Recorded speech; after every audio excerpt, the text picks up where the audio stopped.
ప్రతి ఒక్కరు జాబ్ తో పాటు చిన్నదో పెద్దదో బిజినెస్ స్టార్ట్ చేయాలి. మీరు షాకింగ్ విషయాలు చెప్తాను మనీ విషయంలో. సో ఇది వింటే మీరు షాక్ అయిపోతారు. నా గ్రూప్ లో ఈ మెసేజ్ సర్క్యులేట్ అవుతుంది, మీకు కూడా తెలవాలని చెప్తున్నాను. 1940లో 10 రూపాయలు నెలకు సంపాదించే వాళ్ళని మిడిల్ క్లాస్ ఫ్యామిలీ అనేవారు.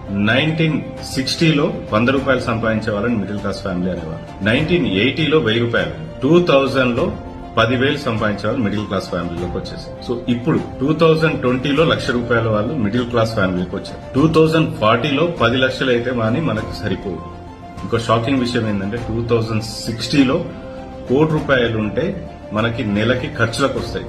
ఇప్పుడు మనం ఏదైనా ల్యాండ్ కొని ఏదైనా ఇన్వెస్ట్మెంట్ చేసి ఉంటే అప్పటికి 1,00,00,000 రూపాయలు అవుతాయి అని అనుకుని ఉంటే అది మీకు ఒక నెలకి ఖర్చులకు సరిపోతాయి. సో అందుకని ప్రతి ఒక్కరూ చిన్నదో పెద్దతో జాబ్ తో పాటు బిజినెస్ స్టార్ట్ చేయాలి, డబ్బులు సంపాదించాలి. మనం ఇప్పుడు ల్యాండ్ ఏదైనా కొనేసి అప్పటికి 1,00,00,000 రూపాయలు అవుతాయి అని అనుకుంటే మన పిల్లలకి 1,00,00,000 రూపాయలు అవుతాయి ఆ రోజుకి అని అనుకుంటే అది మన భ్రమ. అది ఒక నెల ఖర్చులకు మాత్రం సరిపోతాయి. ఈ విషయం అందరికీ తెలియాలి. వెంటనే దీన్ని సేవ్ చేసుకోండి, షేర్ చేసేయండి. Thank you so much. Me KP business Guru.